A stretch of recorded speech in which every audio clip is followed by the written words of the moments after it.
This is your call to action. Get prepared, America. Economy, survival, energy, disasters. This is USAPrepares.com.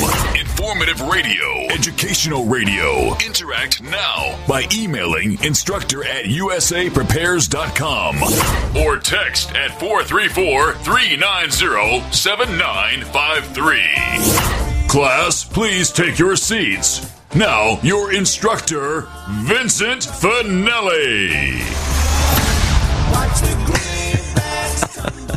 Everyone all set? Cocked? Locked? Blissed?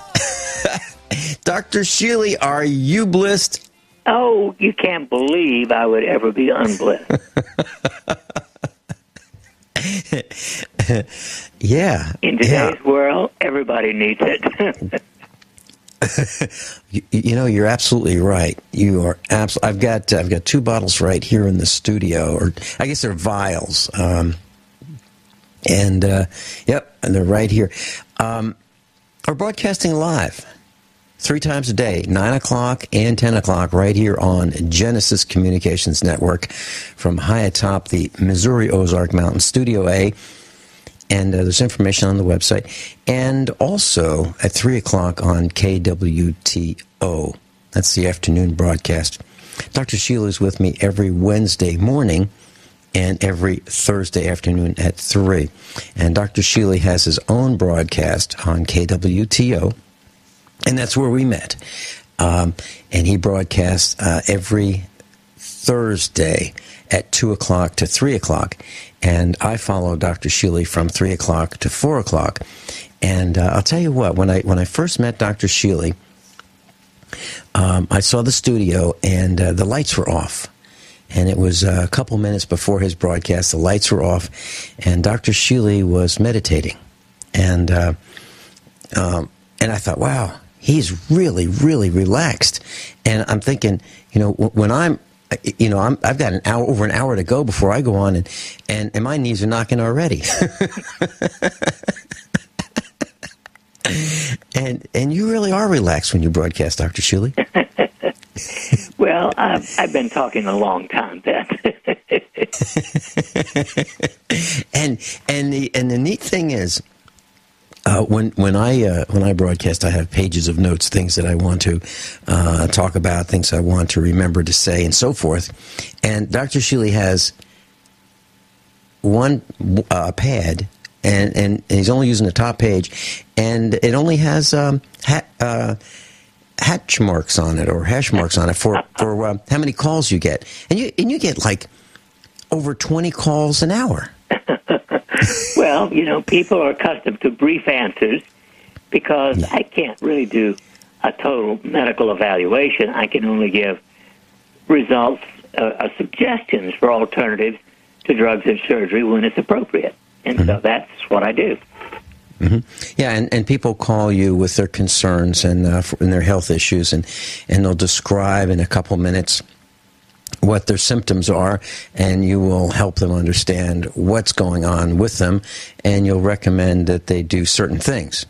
And you know, and Dr. Shealy, as we talk about this, I was thinking about yesterday. I was doing some tractor therapy. I was out there with it, and you know, I was on this tractor, and I was baling some hay, and I baled until about 9 o'clock last night. I finished with the afternoon broadcast at 4 o'clock, hopped on the tractor, and was baling until 9. And one of the things I was thinking about as I was climbing in the baler to dislodge some of the jammed hay in there happened over and over again because the weather conditions are not right for hay. But I was thinking about, boy, I think I'm going to get really sick from breathing all of this hay dust and some of the mold from the hay. And what I did was I had some saline solution, and I could feel that I was going to have a respiratory infection as a result of this. I used the saline solution, flushed out my sinuses several times, took some vitamin D3, 50,000 units, and I'm okay. It's unusual for me not to have the effects of the mold and the hay, because baling hay. Yeah. Baling hay is a dusty operation. I mean, it is really dusty. So, Dr. Shealy, and here's where I'm going with this. Number one, it seems that if you feel something coming on in your sinuses, using saline solution seems to work for me. Is that something that you would recommend others do too? Oh, it's absolutely safe. And of course, part of the problem when, quote, something is coming on is the nasal mucosa dries out. Yes. And so if it gets dry, it's less protective. And so saline can be perfect. And of course, as you know, you could put a few drops of nitro extreme into that in a more difficult case and also do a great deal. Well, I think I've told the story on the air about how the previous time I did hay, I had a really unbelievable sinus infection, and Dan Swindell was on with me, and I had the cough button, the mute button, and I was using it all the time because I was hacking, and the pressure behind my eyes was just unbearable, and I could hardly talk. I was in a lot of pain, sinus pain, and I could feel the sinus infection traveling down my throat toward my lungs, and I was in trouble. And so I said to him, after the broadcast, I said, "Boy, I was really tough. I just made it. I mean, I literally just made it." And he said, "Oh, hey, put some Kyani Nitro Extreme and some clean water, and use it as an irrigator, and you'll be a new man by the afternoon broadcast." And I thought he was kidding. I said, "Yeah, really? Come on, really?" He goes, "No, really." So I said, "Okay." I did it, and I was a new man. I wasn't, completely back to normal, but I couldn't believe it. I was able to do the broadcast, with nowhere near the discomfort, nowhere near the concern. So you're absolutely right. And what I did was about somewhere around an ounce of water at the most to maybe 3 drops of Kyani Nitro Extreme, squirted it. I had one of those Chinese factory outlet nasal saline solution sprayers, and I just washed it out, put Berkey water in it, and added 3 drops, and it absolutely works. So I'm here to say, yes, it works. No question about it. And by the way, why does it work, Dr. Shealy? Well, because it allows the body to make nitric oxide. And nitric oxide is the chemical that our white blood cells use to kill bacteria. Well, it seemed like it was working way faster, like 3, 4, 5 times faster than anything I've ever done. Yeah. And I even tried the colloidal ionic silver as an irrigator too. I thought that the first line of defense for me is the saline solution. That usually works right away. But if that doesn't work, then I tried the colloidal silver, ionic silver, and that maybe it worked a little better. I don't know, but the one that really worked was the Nitro Extreme with 3 drops. Not very much. And it's not. And by the way, it's not pleasant.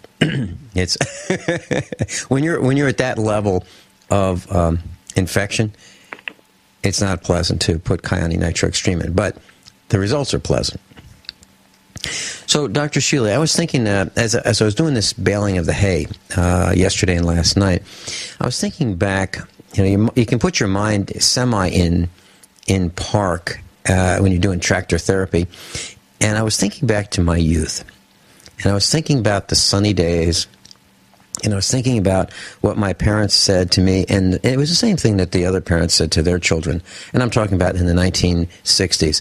Go outside and, play outside, get some sun, get some sunshine, get some vitamin D, play outside. That was the theme over and over again. And it wasn't, go away, boy, get out of here, you bother me. It wasn't, that's not what it was. No, I understand. Remember, all of my kids were born in the 60s, and we lived on a farm, and that was exactly the way they grew up. Yeah. And nobody said to me during my entire life, nobody said to me, "Hey, go watch some TV." Well, seriously, nobody said go watch some TV. You bother me. Nobody said go watch TV. It's good for you, right? Well, in fact, our children were restricted to 4 hours a week on the weekends. Period. Well, that was at one point. Our children were, allowed to watch TV for a while, and then at one point, I said, "That's it," and I disconnected the antenna from the wall. Actually, I cut it, and because TV was creeping into our household, and it was starting to take over our children's minds. And what I mean by that is they would watch one program and they would be addicted to it, and then it would bleed on into the next program and the next program, and each program was their favorite, and each program was required, and and after a while, it was nothing but television. So what I decided to do was stop it right then and there, and I cut the antenna, and that stopped the television because it came over the air through a antenna on the roof, down a cable into the family room. But that's when our children were very young, and one of the best things I ever did was cut that antenna, because for 7 years we had no television. Nobody had any television, and we would rent tapes, VHS tapes, that had either historical or some kind of value, educational value, and that was it. It was either that or books, or playing outside.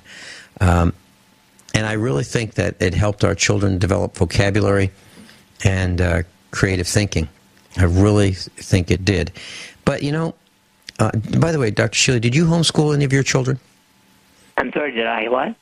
Did you homeschool any of your children? All of our children went to a local rural school, mm-hmm. a little town of about 1,200 people, and they did it. They did well because they did get a lot of education at home. Right. I'm a bookaholic myself, and so they were read to, and they were encouraged to read, and by the time they got into high school, they weren't even using their 4 hours on the weekends. They'd given it up. But we only went 12 weeks without it once when I got upset with them watching television. And after that, the 4 hours a week was okay. Only on a weekend, never on a school night. There you go.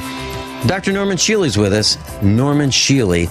And if you'd like to go to his website, he's got a newsletter. He's a medical doctor, a brain surgeon.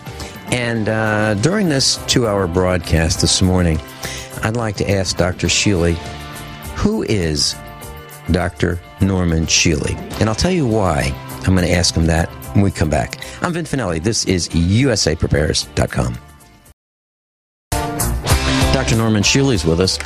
And Dr. Shealy, there's a supermarket in the United Kingdom. It's called Tesco, Tesco.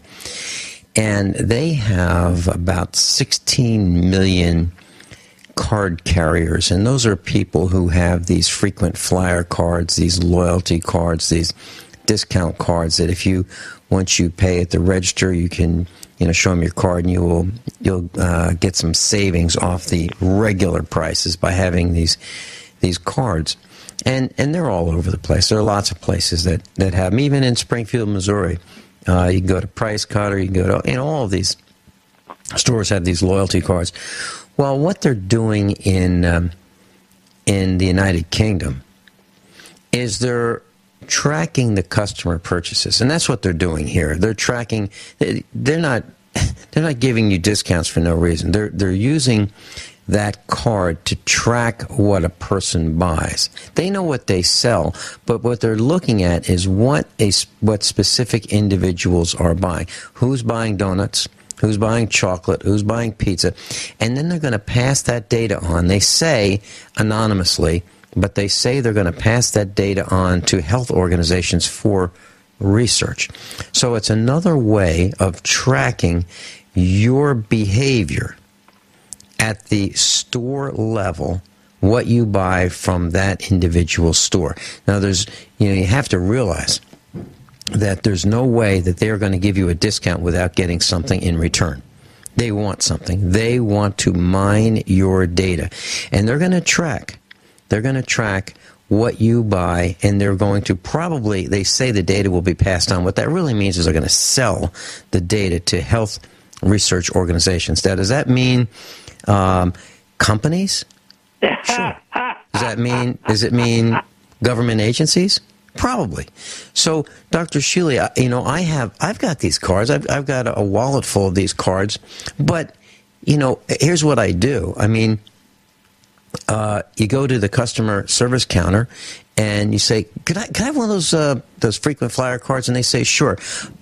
Here's the application. You can fill it out and give it to us right now." Well, that card is already activated. Okay. Before you fill it out. So what I do is I say, "Can I take the application with me?" And they say, "Sure, go ahead." So I take the application with me. I now have 3 cards, and they don't have any data on who I am. They only have the card number with no matching person. Okay? So yes, you can do that, class. You do not have to tell them who you are. At least I haven't had to in the past. So now they, if they track me, they know what I buy. They just don't know who I am. No clue as to who I am. It's just fascinating. Yeah, but can you use that card for frequent flyer? Yeah, absolutely. It, but it has no tracking mechanism to come back to me. But if you apply for frequent flyer miles, don't you have to put in your name and all that? Oh well, no, I don't fly. Okay. Oh, that's another thing. Maybe I should share this with you, Dr. Shealy. Back in the 1980s, this is, by the way, I keep interrupting myself with different thoughts.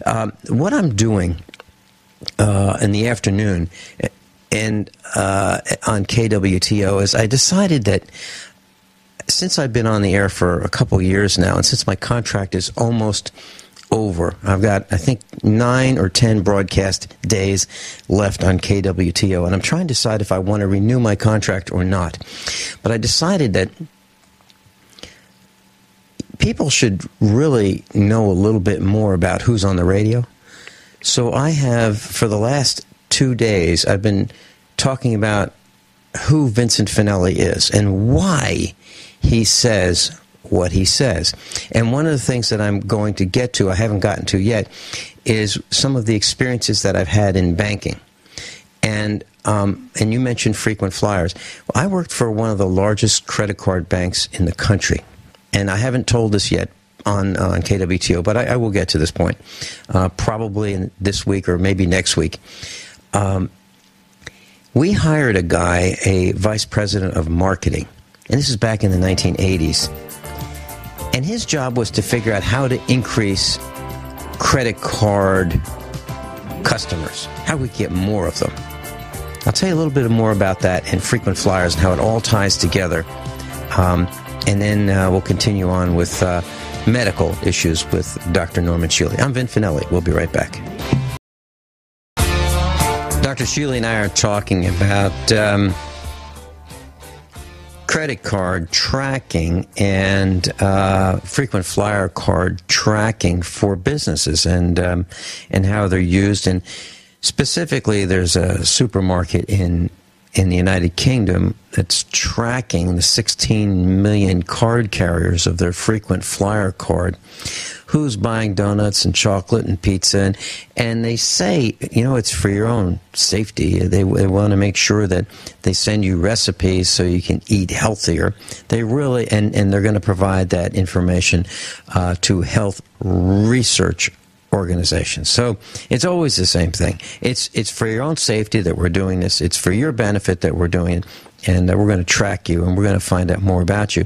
Well, when I was in banking back in the 1980s, I was a computer systems designer, and I was one of the largest credit card banks in the country. And we hired this marketing VP, and his job was to get more customers. And so I was at this meeting at the highest level of the bank, and my job was to build the computer systems to make some of these things happen. Well, so I was privy to some high-level discussions, and I was in the president's office, and this VP came in, and he said, "Yeah, what we'll do is we're gonna track who our customers are. We're going to offer incentives. So we'll have a frequent flyer card for people who fly on airlines, and we'll divide our customers into groups, greed-based groups. Frequent flyers want something, so we'll give them what they want. Then there are people who are reward seekers. They want points. They want points so they can trade them in for merchandise. And then teachers.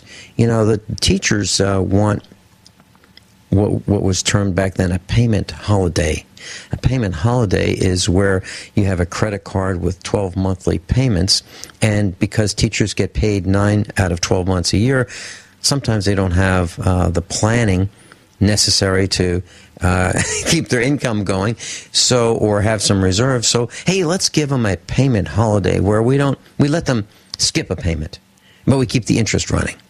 And another group of people were value-conscious customers. That would be me. I'm a value-conscious guy. And, why should I use this card? Well, I'll tell you what, Vinny, we'll give you 2% cash back if you use your card on all your purchases. Well, that interests me. So they divided us into groups and marketed toward those groups. So banks have been collecting data for a long, long time. And if you go to Lowe's, the home improvement store, when you go to the cashier, they'll say, "Okay, may I have your phone number, please?" And the reason they want your phone number is if they have your phone number, they know who you are, and they can also say and also tabulate and accumulate your purchases based on that unique identifier, which is your phone number. So, Dr. Shealy, what I'm saying is we have been tracked for a very long time, since at least the 1980s that I know of for sure. Well, it's one of those things that I dislike most, bureaucracy. Yeah. Yeah. Well, the way around this is to use an alias, and I have lots of aliases. I really do, and I don't mind saying that on the air. AKA. Yeah, but the funny thing is, I was at KWTO about a year ago, and I met this guy, and he met me in the kitchen there, and I said, "Hi, I'm Vincent Finelli," and he gave me his name, and he said, "So what's your real name?" And I said, "Vincent Finelli." He goes, "You use your real name on the air?" I go, "Yeah, I use my real name on the air, but I've got credit cards with lots of other different names." And it's like exactly backwards. I did it wrong. You don't use your real name on the air. I don't really have anything to hide, so I'm not concerned about using my real name. But sometimes when I buy things, I'd like to be anonymous. So that's when I have these aliases, and I use like Anthony Soprano. He's a television mobster, so I have an Anthony Soprano card, and it's all perfectly legal. It's just another card on my account with a different name. It's all perfectly legal. So, Dr. Shealy, if you wanted to have a card, Joe Dokes, you could call up your credit card company and say, I'd like to have another card on my account. And they'd say, okay, what name would you like that in? What's the person's name? You say, let me spell it Joe, and then, okay, got it. And then last name, Dokes, and you can spell that. And there you have it. And they'd send it to you within, a week or so. So it's all perfectly legal. It's not like it's fraudulently trying to, use a credit card without paying for it. It's just another name on your account. So it's something that I do. And I'm convinced that my UPS driver thinks my name is Anthony Soprano. Oh, Vince. I saw him yesterday. It's your eccentricities like this that I love. Who is the real Vince? I don't know. Well, it's so I've spent the last two broadcasts on KWTO talking about just who I am, and the reason is I'm in that market. I'm around town, have the meetups. People see me, and the station has gotten calls, not complaints per se, but is that guy really like that? Is he acting, or is he really like that? And so I decided that I would tell everybody exactly who I am and why I say the things that I say. Like, for example, when I talk about banks and when I talk about the things that they do, it's not like I read about it. I was in the meetings. I was there when it happened. I was there in the president's office when they started talking about these new devices called ATMs. Now, I personally got it all wrong, Dr. Shealy. When they were talking about these automated teller machines, I said, nobody, guys, are you kidding? Nobody is going to go for this. Why would anybody pay $2.50 to get $100 out of their own account? Why would they do that when they can just walk up to the local branch? If they live in a city, they could walk up to the local branch and within a couple minutes see a teller, see a smiling face, get that $100 and be done. Why would somebody pay $2.50? And they said, you don't get it, Vinny. It's convenience. I said, it's a really high percentage to pay for convenience. They said, well, we'll see. We'll see who's right. Well, they were right. They were absolutely right. There are so many people who are willing to pay for that convenience. I can't believe it. I have never, ever used an ATM. Never. And they've got one at Ziggy's. And you can get money out of your own account. And it only costs $2.99 to get your own money out of your own account. Well, I've never used an ATM, and I wouldn't even know how to, and frankly, I'm not going to. Yeah. It makes no sense. You know, it's easy enough if you have the funds, you could put some of that in your pocket, and you can bring it with you. And if you have a credit card, you can bring that with you. And if the cash won't do it and the credit card won't do it, you got a big problem. So why depend on an ATM at a place that may or may not be open? I mean, I don't ask, don't tell. Go ahead. Don't ask, don't tell. I've been wrong so many times with banking. I just some human behavior I just don't get. But so I wanted to share that with you about the that little banking experience, and that's what I'm doing for 2 hours. Or I've done for 2 hours. It's probably going to take me 2 more hours to talk about who I am. And I met Gerald Ford, and I talked about the experience I had with him. That was really interesting. And so, Dr. Shealy, my question is, you have been on the air for over 22 years, and you've been broadcasting, you've been taking calls. You're a medical doctor. You're the founder of the Holistic Institute. You're a Native American medicine man, also an indigenous medicine man, also an Indian medicine man, whichever name is the current name. I guess it's indigenous. And you're a researcher, you're an author, you're a broadcaster, you're a farmer, and you're from Missouri. And what I mean by that is, research is great to read about it, but you also want to prove it yourself and you want to do your own independent research. So would you mind telling us over the next hour, 15 minutes, if you wouldn't mind, who is Dr. Norman Shealy? Oh, sure. In fact, interestingly, sometime hopefully late this year, my next book, From Birth to Bliss, The Power of Conscientious Living, is going to give a pretty good self-disclosure, if you will. But basically, I was the second child of a southern South Carolina family. My father was a self-made man. His father died when he was 10, and he went to work out of the 4th grade. Started off as a meat cutter at a grocery store, gradually owned 2 grocery stores, a freezer locker, a farm, and was a very successful businessman. And my mother was the most nurturing person I've ever known in my life. At age 4, I, out of the blue, said I was going to become a physician. At age 16, as I graduated from high school, valedictorian of my class, I've always been blessed with being reasonably bright. I knew that I wanted to be a neurosurgeon.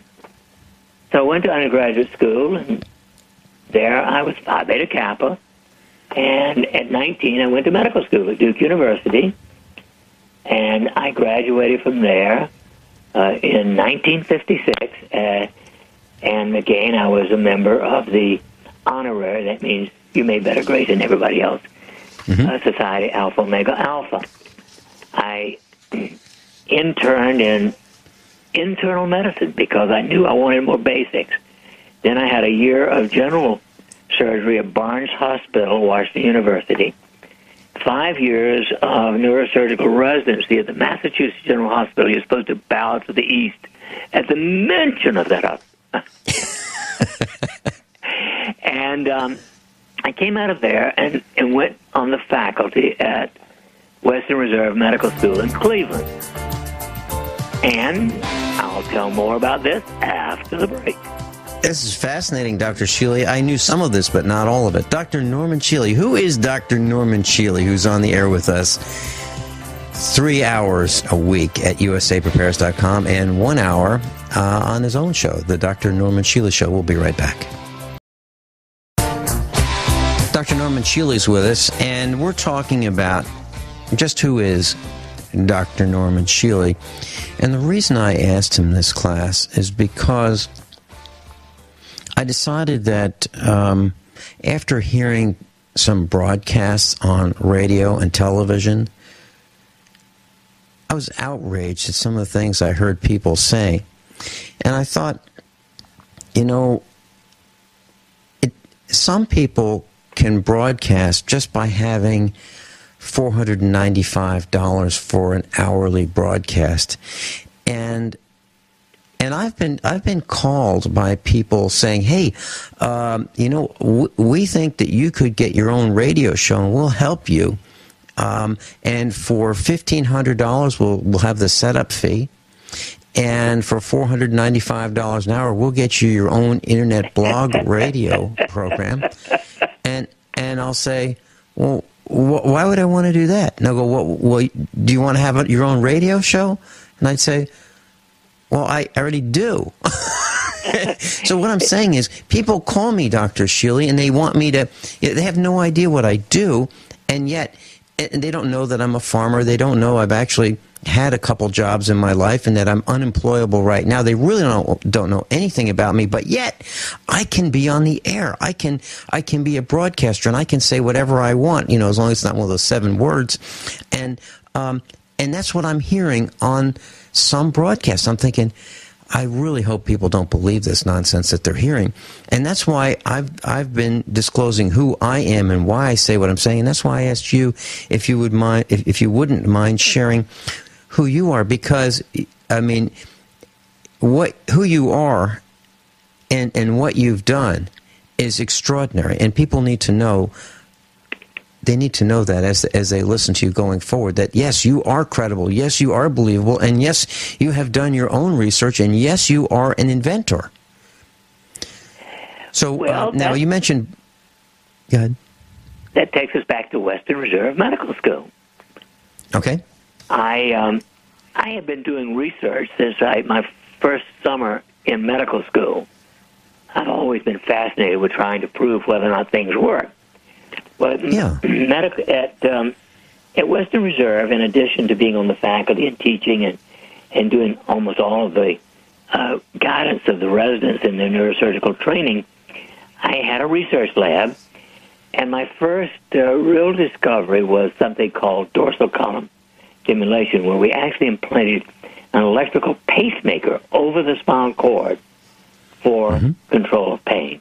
And that was certainly a revolutionary thing. At the same time, I introduced a stimulator through the skin called transcutaneous electrical nerve stimulation. And both of these are now used worldwide. And although I took my ideas to a large company, they told me they were not patentable, and they patent both of them without my name. But I'm still known as the person who developed dorsal column stimulation and transcutaneous electrical nerve stimulation. After 3.5 years, what I've been waiting for since I was 16, I was asked to come evaluate whether I would take the chairmanship of a department of neurosurgery. And after another 3.5 years at a medical school, plus all of my training at medical schools, I decided I don't like bureaucracy. I wasn't willing to spend the rest of my life being told what I could and could not do, and having to wait a month to find out whether it was going to be allowed. So I went to Wisconsin to the Gunnison Clinic, which was one of the 10 largest private clinics in the United States, and I developed their neuroscience department. I brought in 2 other neurosurgeons and 3 neurologists and a neuropsychologist, and an extremely busy practice.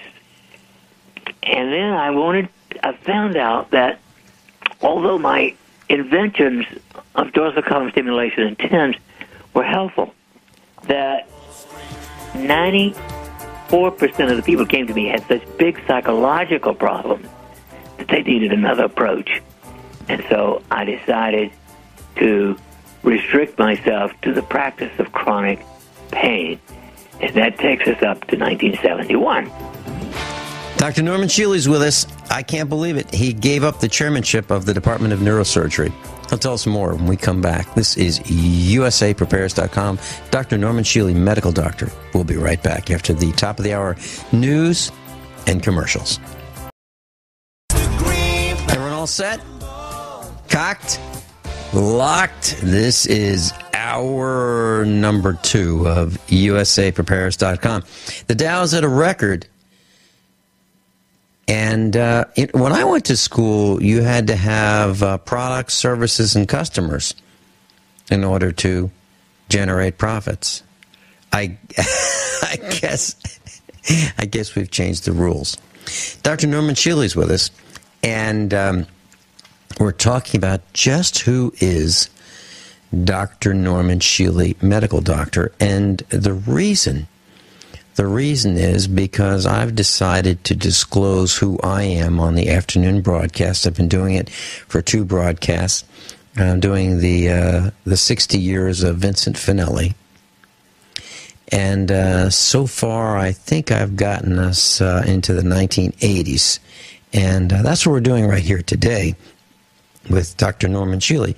So just who is Dr. Norman Shealy?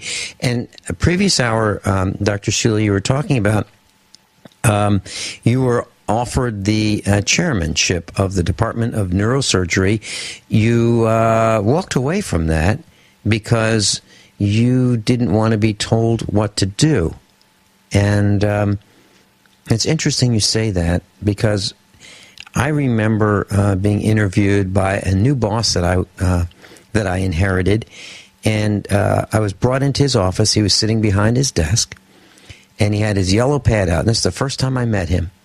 And he said, "Well, Vincent, tell me about yourself." And I said, "Well, I'm not sure what you mean." He said, "Well, tell me about yourself." And he had his pencil and paper out, and he was ready to take notes on who I am. And I said, "Well, do you mean my education, my background, my experiences, things I like, things I don't like? What do you mean?" He goes, "Tell me about yourself." And I said, "Well, I don't like it when people tell me what to do."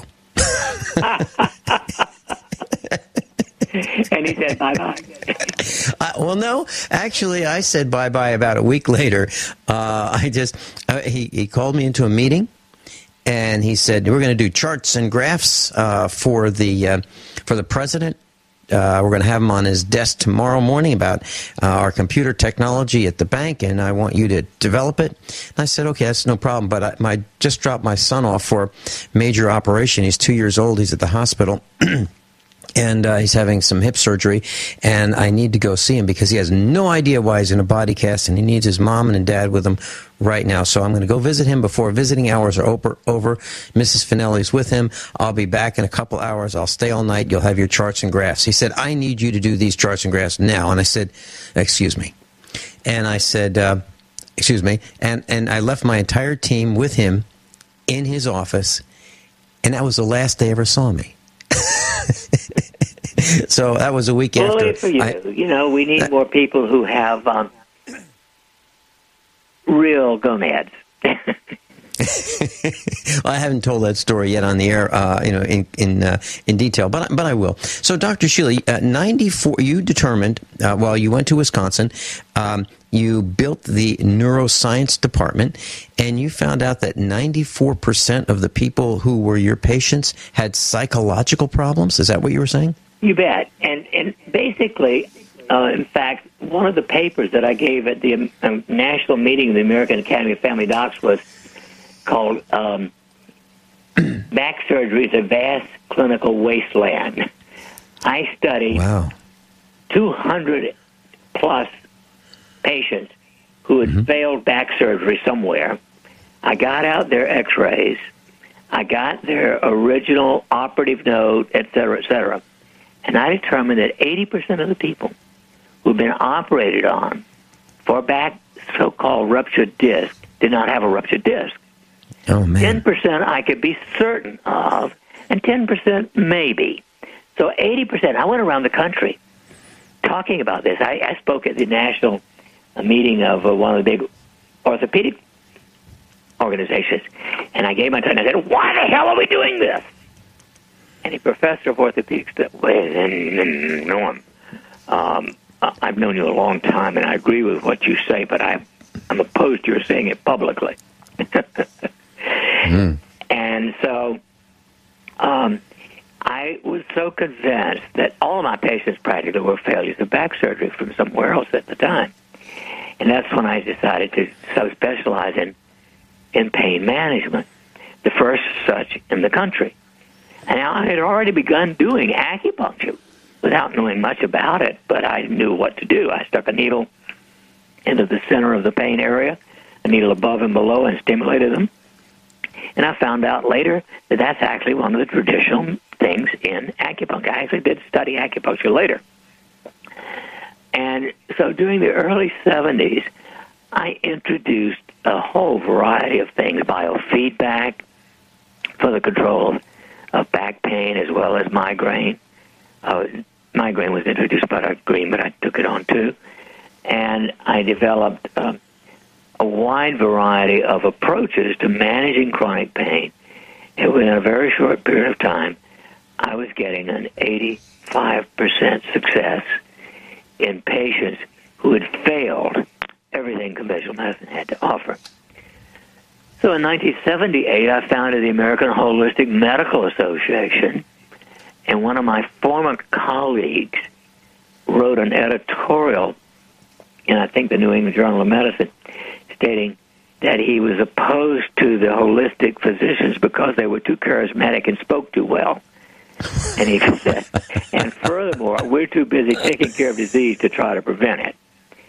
So I knew where things were going with conventional medicine at that point for sure. And over the years, I personally worked after this transformation into pain medicine, over 30,000 people with chronic pain, and I had an 85% success rate where everybody else had failed. Now, eventually, I also worked with, and I had a grant for $50,000 from a Fortune 500 company, as long as I never mentioned their name, to study, quote, psychic diagnosis, which, of course, I later call medical intuition. Mm-hmm. And I demonstrated that a number of intuitive people were 75% accurate in making a diagnosis without knowing anything about medicine. And Carolyn Mace was 93% accurate. Bob Lightman was 80% accurate physically, but 96% adequately reading the psyche. So, that's a sideline that I've played with and written a book about. And so over the last 40 years, essentially, my practice has been what we now call energy medicine, looking at all the safe alternatives to drugs and surgery. And, of course, as far as I'm concerned, the single most important invention of my life has been these 5 circuits that I call sacred rings and the bliss oils to stimulate them. And I think I would have a hard time saying this about myself, but I'd like to read you what Dr. William Tiller, one of the greatest physicists on the face of the earth, and a retired professor emeritus of materials and science and physics from Stanford University. Here's what he said. Dr. C. Norman Shealy, a remarkable and highly developed soul, has written very thoughtful, thought-provoking, and entertaining book, From Birth to Bliss, The Power of Conscientious Living. It is a healing gift of monumental proportion that lovingly adds to the almost uncountable contributions he has made to both orthodox, complementary, and holistic alternative medicine in our space-time world. This book, From Birth to Bliss, The Power of Conscientious Living, is a kind of crowning capstone that Dr. Shealy has given to the great pyramid of his prolific number of individual contributions that he has gifted to humanity in this remarkable current lifetime.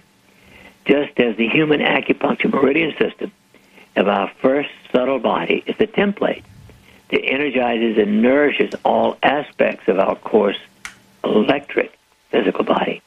In Dr. Shealy's new book, From Birth to Bliss, The Power of Conscious Living, the 5 sacred Shealy rings of specific meridian point stimulations via the 5 specific bliss oils brings healing to a plethora of significant human ailments. Bravo, Norm. Bravo. So that's a brief summary of my life. Wow. And Dr. Shealy, I can tell you that I don't know a single person who has ever said, Dr. Shealy's, nuts. No one has ever said Dr. Shealy doesn't know what he's talking about. Everybody who I have met has said Dr. Shealy is absolutely brilliant. Unorthodox in some approaches, does his own research, and he certainly doesn't say things that people tell him to say. He only says what he believes and what he knows to be true. And that's what they say about you. And in addition to the fact that you're a fabulous medical doctor, and I've seen your work. I've seen a young man in his mid to late 20s who was gaining weight to beat the band, and he was prescribed these meds. His doctor at the hospital said, "Okay, you've got some gastric problems. Your digestive system is all messed up. You need to take these meds." And he was gaining weight, and I saw him. I said, "You're getting to be pretty huge," and literally he ballooned up to twice his previous size in about a year. And I said, "What are you doing?" And so we introduced him to you. And you took him off all that stuff, put him on probiotics, yogurt, GR8 Adophilus, and everything is reversed. All the weight, the pain, all things that he was previously experiencing stopped. And you hit the nail right on the head, but you didn't spend 5 minutes with him.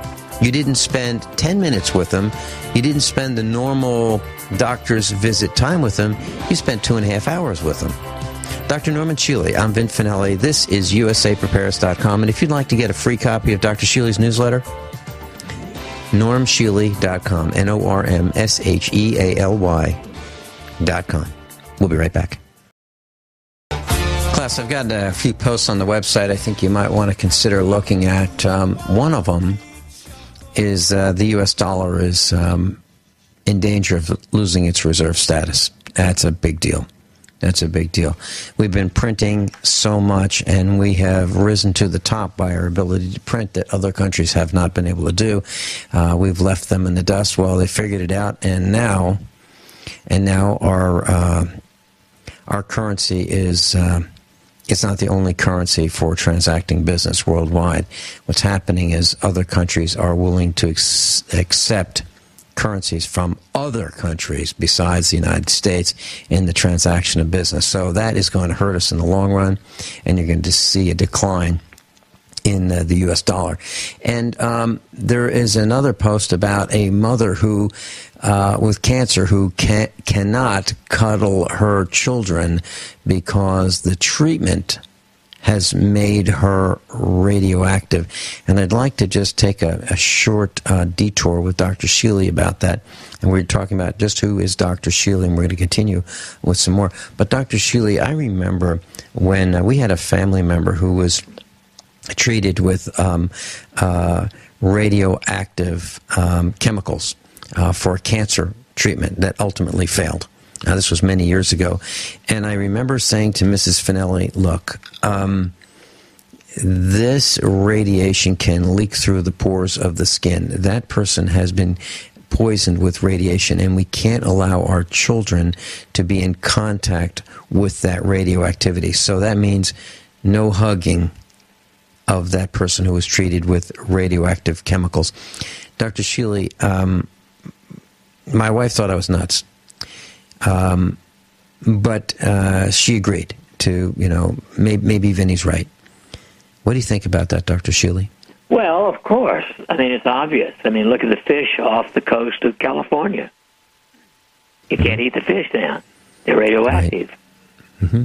And so if radioactivity gets into your body, your urine, your sweat, your blood, your spit, are all radioactive. It's that simple. So are you suggesting that that if someone is being treated with radiation, radioactive chemicals, for example. Yeah, radioactive chemicals, not the X-rays. Right, not the X-ray. Radioactive chemicals, not X-rays, that they are a hazard to other people. Yes, no question about it. And Dr. Shealy, let's extrapolate for just a minute. I have been in the waiting room of St. John's Hospital in Springfield, and I've also been in the waiting room at Cox Hospital. Those are the two big hospitals in Springfield, Missouri. And I've sat on the chairs in the waiting room, just as everybody else does. Now, I'm certain, I don't know who, but I'm certain that there were people there who were treated with radioactive chemicals. Now, my concern when I went there was, man, oh man, I'll bet you I'm sitting on chairs, touching handles, knobs, arms of chairs, magazines, coffee pot, etc., that have been touched, handled, sat on by people who have been treated with these radioactive chemicals, and I am probably at some level of risk. Is that too far-fetched, or is that possible? That is possible. Obviously, I can't tell you the degree of radiation. Mm-hmm. I mean, let's face it. There is a lot of naturally occurring toxic stuff that's just as bad as radiation. It's called cosmic energy. Mm-hmm. And a professor of medicine from Germany over 20 years ago at an international meeting stated that flying 6 hours across the Atlantic from Europe to the United States created enough free radicals equal to someone who smoked in that 6 hours 200 cigarettes. So if you're up 35,000 feet above the air, the cosmic radiation, there's all kinds of it there, is actually perhaps more dangerous than sitting in St. John's waiting room. But I mean, they're all, it's there. And we're exposed to this a little bit on the face of the earth. It's not just ultraviolet and other things. There are these energies from the sun. And the reason that Dr. Shealy and I are having the broadcast today about who is Dr. Shealy, precisely what you just learned, flying 6 hours. How does he know these things? He's read, he's talked to the people, he has enough background to understand and share with you that information. We'll be right back. Class, I'll be broadcasting live with Sam Bushman. He's a legendary broadcaster. He and I will be at the Constitutional Sheriffs and Peace Officers Association 2013 convention, Heartland of America. And that's Friday. And it's at the Amistar Hotel in St. Charles, Missouri. I just posted on the website some information about it. If you're interested in attending, that's this Friday. And registration and breakfast is at 7 o'clock, and then 8 o'clock there's opening ceremonies, and then at 8:30 we're going to have presentation, Stuart Rhodes, the Constitution, the Oath of Office. Steve Voss will be there performing, and Sheriff Richard Mack's going to be there. A whole bunch of people are going to be there. Stuart Rhodes, Tom Laurie, Larry Kirk, Joey Kyle, Michael Dixon, Sam Page, Bill Noonan. I mean, the list goes on and on. There'll be some broadcasters there. Beth Schoenberg will be there. Joyce Riley, I believe, is going to be there. I'm going to be there. Sam Bushman's going to be there. I believe Joyce Riley's going to be there. I might be wrong about that. So if you want to go to the website, just go to usaprepares.com and you'll see that information. Dr. Norman Shealy and I are talking about Dr. Shealy's life, some of the things that he's done, just a brief thumbnail sketch of some of the amazing things he's done. He just said something to the effect that flying 6 hours at 35,000 feet exposes a person to cosmic radiation that would have the free radicals equivalent to, I believe you said, smoking 200 cigarettes? That's right.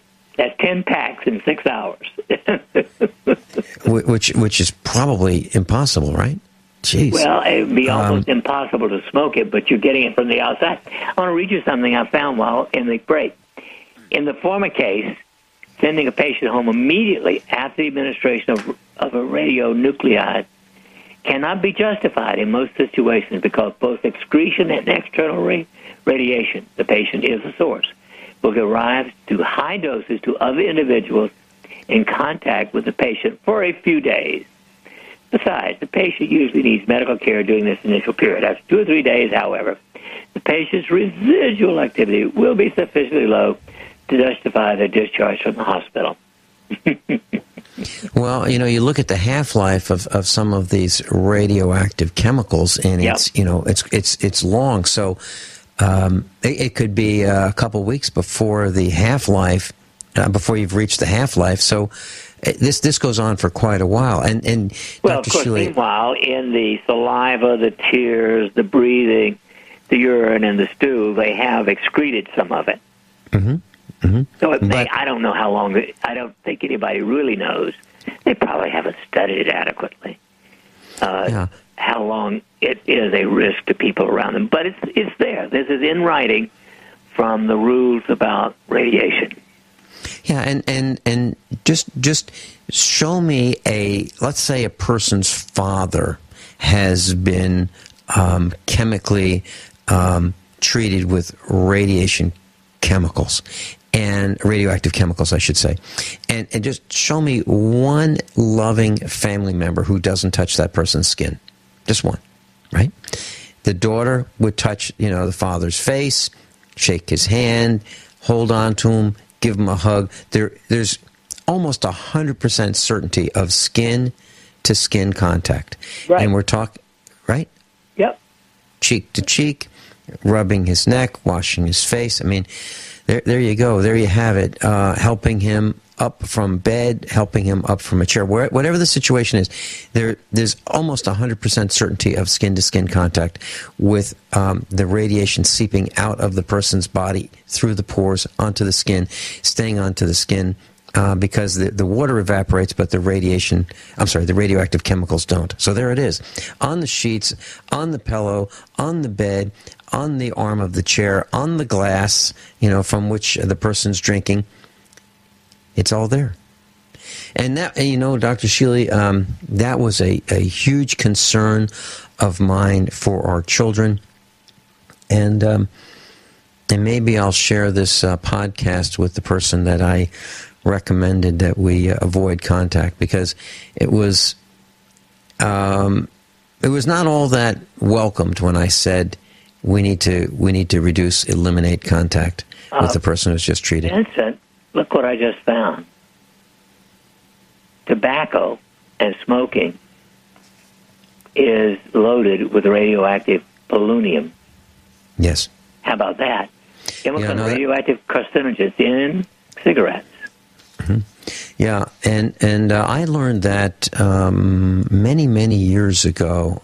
There was a study that I had read about that, and I don't smoke, and I certainly don't allow smoking in my house. We've had guests who smoke and show up here, but they smoke outside. They literally smoke outside, and they will take either an aluminum can, like a soft drink can, or some kind of a can, and the cigarette butts go in the can, and then they go in the trash. But we don't allow smoking in the house.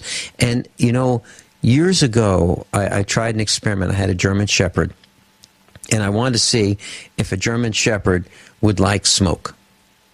So I think mine would bite your hand. But I don't know. There you go. Absolutely, you can't. You can't get the lit end of a cigarette just glowing there. You cannot get a dog to inhale it. They won't do it. They back away. They turn away. They turn their face. They know. They are so smart. Not as smart as us, of course, because we know smoking is okay, right?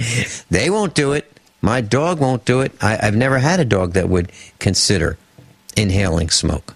As a matter of fact, TJ, I was feeding the wood stove outside. TJ was with me, our English Mastiff puppy, 6 months old. I was feeding it, and I opened the door, and a little bit of smoke came out. He backed away. He didn't say, "Hey, that's good stuff. Let me just stand here and inhale some of that." He knew. He knew. So, Dr. Shealy, as you've traveled around the world, as you have met people, are we committed to dying of our own misbehavior, many of us? Well, interestingly, John Knowles, a cardiologist trained at the Mass General Hospital and president of the Rockefeller Foundation back in the late 70s, said 99% of people are born healthy and become unhealthy because of human misbehavior. So according to John, 99% of illnesses are human misbehavior. I think there are some non-human things that happen, such as accidents and a few other things. And so it looks to me as if primarily about 80% of illnesses are caused by human misbehavior. I could call it stupidity, but I don't want to be too blunt. Well, smoking is a human misbehavior. Obesity is a human misbehavior. Yeah. I had a relative, my grandmother. She died in the 1960s on my dad's side, and she was diabetic. And she would say things like, "I'm just going to have a little bit of this bread. I'm not supposed to have it, but I'm going to cheat just a little bit." And I never understood that, Dr. Shealy. Who was she cheating? I mean, is it okay if you have something that's bad for you and you don't tell your doctor? Does that mean it's okay? And that was the word she used, as if it were a bad thing. She was cheating because she knew she shouldn't do certain things, but she did them anyway. And as I look around, I see people eating things that I just know are not good for them. French fries. How do you feel about French fries, Dr. Shealy? Well, I don't eat them. Yeah. I can't remember in 40 or 50 years ever having one. I don't like them. I don't eat potato chips for the same reason, the same junk. Mm-hmm. Mm-hmm. Just dried instead of boiling. Well, I'll admit that I do have some French fries, not very often. We don't make them at home.